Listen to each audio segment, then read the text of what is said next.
Hi students, Assalamu alaikum. I hope you are fine. It is me, Mr. Saeed Wazir, mentor of CSS English Essay and Pressay. Students, today's topic is formal and informal outline. ये strategy आप लोग exam से पहले भी pre exam और during exam right in the examination hall आप इसको implement करें. ठीक है स्टूडेंट्स, लेट सपोज़ ये आपको एग्जामिनेशन हॉल के अंदर आपको ये आंसर बुक पकड़ा दी गई. ठीक है, हाउ टू अटेम्प्ट CSS ऐसे इन एग्जामिनेशन हॉल, बल्कि आप लोग अब भी से शुरू करें. तो स्टूडेंट्स आप पेज को टर्न ओवर करेंगे, बिल्कुल ये पेज और ये पेज आप लोग ब्लैंक छोड़ देंगे. ठीक है, ये दोनों पेजेस आप लोग ब्लैंक छोड़ दें. आप बिल्कुल लास्ट 2 पेजेस की तरफ आ जाएं. दिस एंड दिस यहाँ से आप लोग शुरू करेंगे. स्टूडेंट्स ऊपर टाइटल देंगे रफ या इनफॉर्मल आउटलाइन. या पे स्टूडेंट्स आप लेट सपोज आपने ब्लू पेन का इस्तेमाल किया, या तक आप आउटलाइन कंक्लूड करें.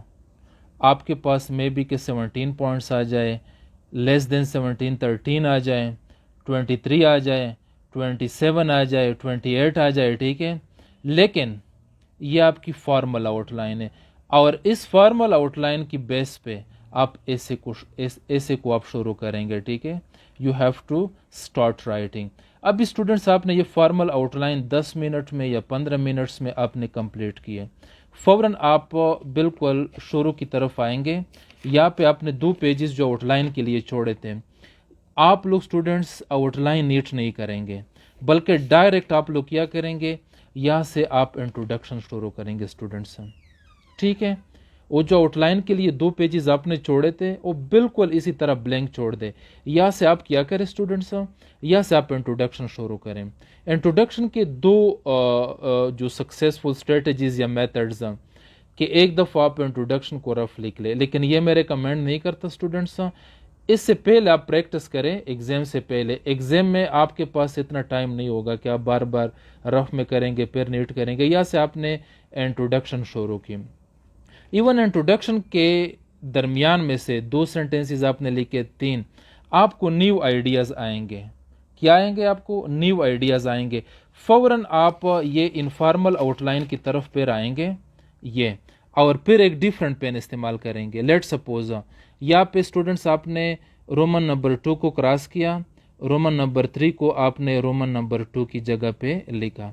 इसी तरह आपने रोमन नंबर 4 यहाँ पे लिखा था, यहाँ पे फिर आप रोमन नंबर 3 लिखेंगे. ठीक है, इसके अलावा यहाँ पे आपने पॉइंट्स लिखे थे के तक, ए से लेके के तक, या ए से लेके यहाँ पे जी तक आपने लिखे थे. आपने ये क्रॉस किए कि ये मैंने पेपर्स के ऐसे के बॉडी में इन पे मैंने कुछ भी नहीं लिखना, तो आप इसको डिफरेंट पेन से क्रॉस करें और ऑर्डर दे दें.